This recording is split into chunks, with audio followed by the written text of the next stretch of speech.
Hey, Pretty Girl Club. So, I want to talk about this MLS woman who went viral for a makeup appointment where they botched her makeup. So, some people are saying, like, oh, this is fake. She's just trolling for likes and views. But even if it was fake, it would still prove my point that a lot of people with inferiority complexes love seeing light skinned women being screwed over.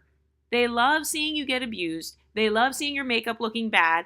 And so it's like, okay, why is this even going viral? Why are you trying to make this woman go viral for how ugly she looks, even if it was fake? But if you look at this picture here, this girl on the left, this is the actual girl in the photo. That is still the same girl.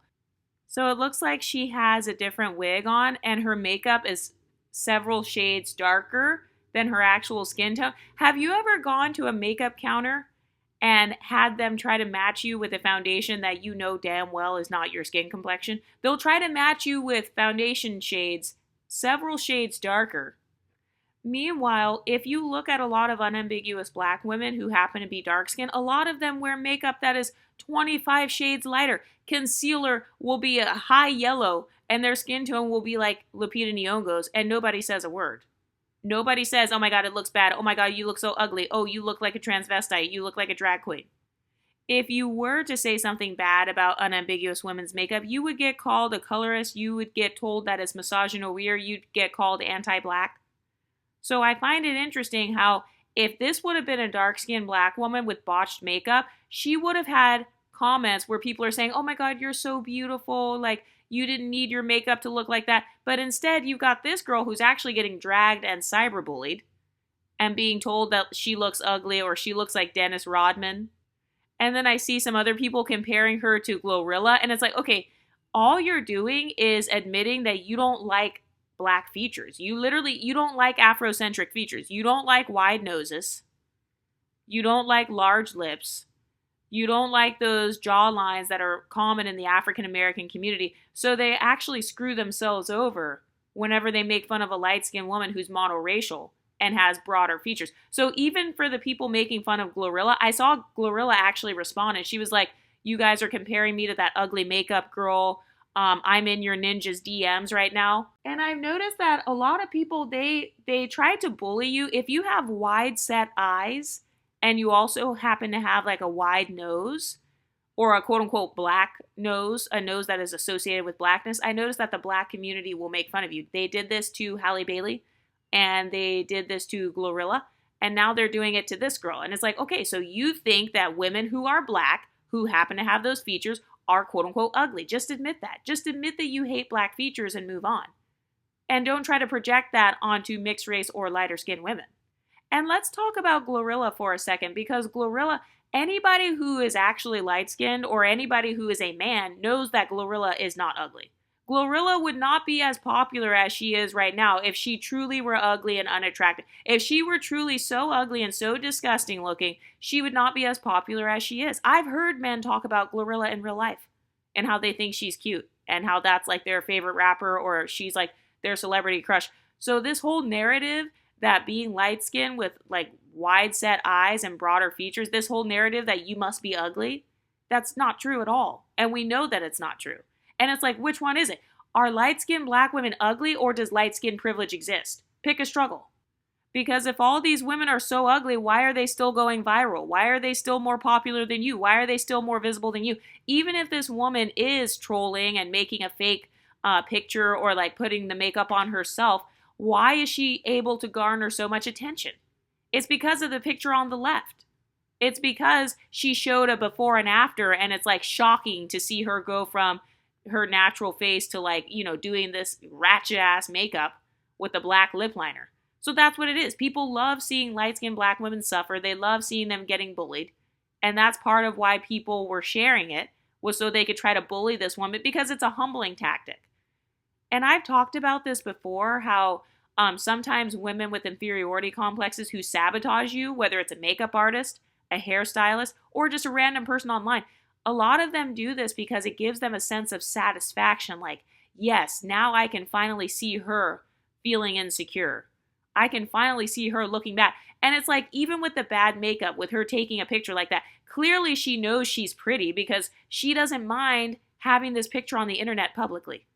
So even if she was trolling, even if this was a totally fake picture where she did her own makeup badly, that still actually shows that clearly she thinks she's pretty and she's not embarrassed of how she looks because she's willing to put a picture of her looking crazy like that because she knows that she has plenty of other pictures that look beautiful. And I can show some of her other pictures in here. How many of you guys have seen unambiguous women pulling the same stunt? Purposely doing their makeup as horrible as possible, as a joke, and then going viral off of it. You don't see them doing that as often because a lot of them have actual deep-rooted insecurities about their skin tones and facial features.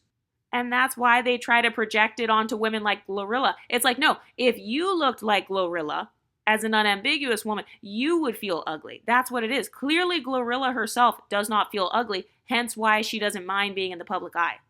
That's why she doesn't mind going on stage. She doesn't mind filming videos. She didn't get all this plastic surgery. She didn't allow people to bully her into changing her whole entire face. But if this girl actually did do this for clout, that's another social strategy. That's actually a very good social strategy to make herself go viral because a lot of us know that unambiguous women with inferiority complexes are easily rage baited. They will engage with the content. It makes them click on the videos. It makes them click on your Facebook post. A lot of them are constantly making the wrong people famous. They're constantly making people famous that they hate. And it's like, okay, let's talk about Glorilla, for example. If she's so ugly and doesn't deserve to be where she is, then why did you guys make her famous? Why did you guys listen to her music? Why did you guys ignore all of the thousands of unambiguous black rappers who have come out over the past decades? Why did you guys ignore them in favor of Glorilla? And if you think this girl is just trolling, why are you still giving her so much attention? Now she can actually get paid off of the traffic that she's getting to her page. So do you see how we are always on the pedestal? It's very easy for us to get attention. Whether it's negative attention or positive attention, attention is still a form of social currency.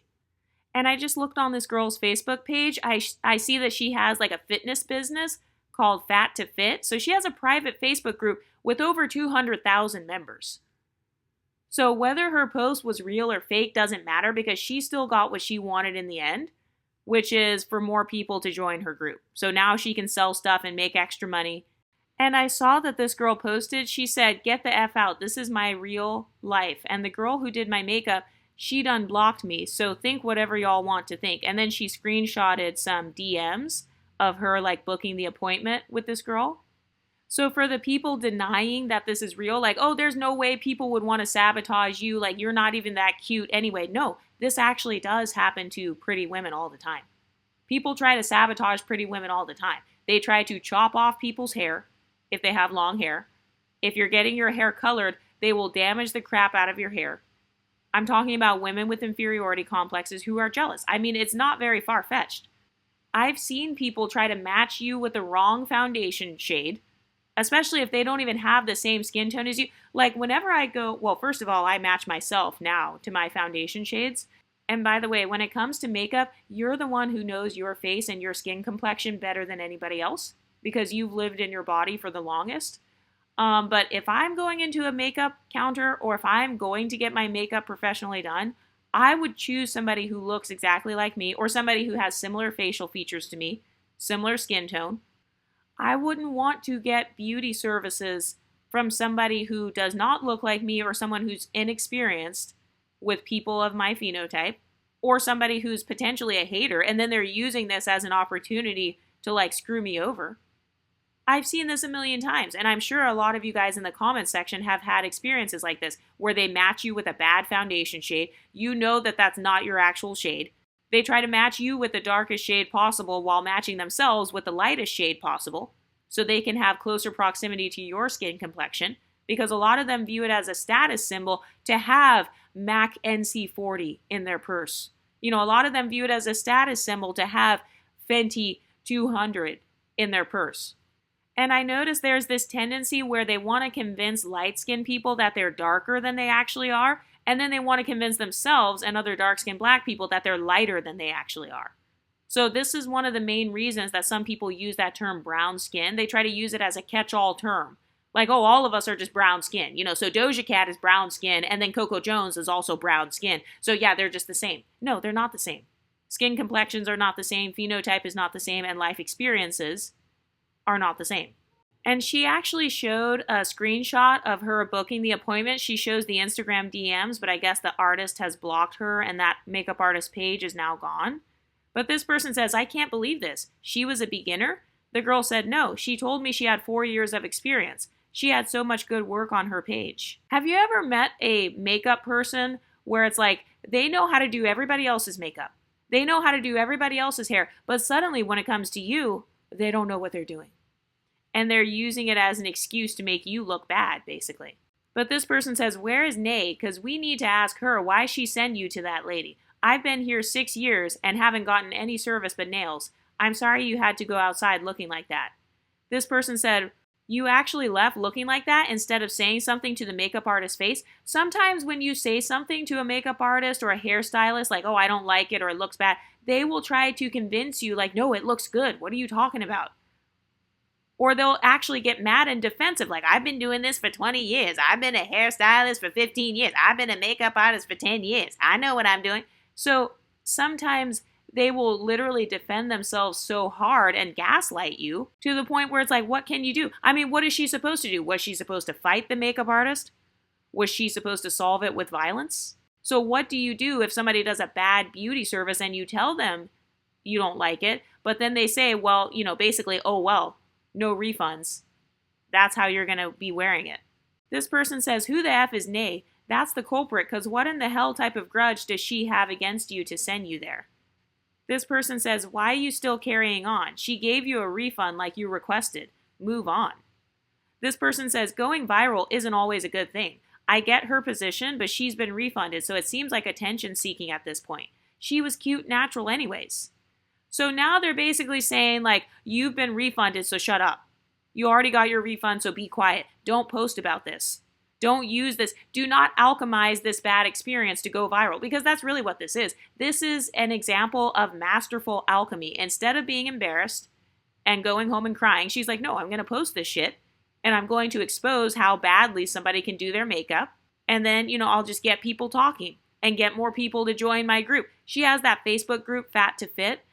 She does like weight loss content or something like that. And now she has over 200,000 people in the group. So if anything, she just used this as an opportunity to social climb. We all know that a lot of women with inferiority complexes are very easily rage baited. And they also love seeing light-skinned women looking bad and looking quote unquote ugly. So I think that's part of why this went viral. And then people are like, oh, say her name, like expose her name again. But you guys are going to call her a colorist or texturist, or you're going to call her catty and mean if she destroys this woman's business. Because that's what you guys did with, there was a girl from the Bad Girls Club a few years ago who got her makeup done. And they were saying she was colorist because the makeup artist happened to be dark-skinned, the makeup artist that did a bad job. So it's like you're damned if you do, damned if you don't. And either way, I think it does need to be talked about how pretty women are often sabotaged by hairstylists or makeup artists, because it's almost like they view you as this doll.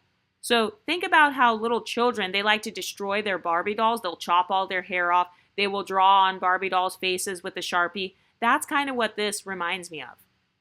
People think you're a Barbie doll, or they think you have no emotions, or they feel like you have enough pretty privilege already. So who cares if your makeup looks bad this time? Who cares if you get your hair chopped off? Who cares if you don't look as good as you thought you would? It's not a big deal. You can handle a little bit of suffering. You can handle a little bit of bullying. And I'm going to be showing this girl's pictures throughout the video, like showing how pretty she is. And I can believe it. I believe that people would be jealous of how she looks. Because a lot of people, we all know that a lot of people would love to look like this in the unambiguous community. Because they say it. And they create children who look like her. So that's how I know that she is the black beauty standard. I said what I said. And if you don't believe me, go to any of the colorism channels and they'll talk about this. They'll talk about how in Hollywood or in the media, women who look like her get preferential treatment, or, that they even would call her a quote unquote preference. They'll talk about light skin privilege. So which one is it? Is she privileged or is she underprivileged and ugly? And also, what makes her ugly? Eyes, nose, lips, skin tone, type 4 hair, her locks? What makes her ugly?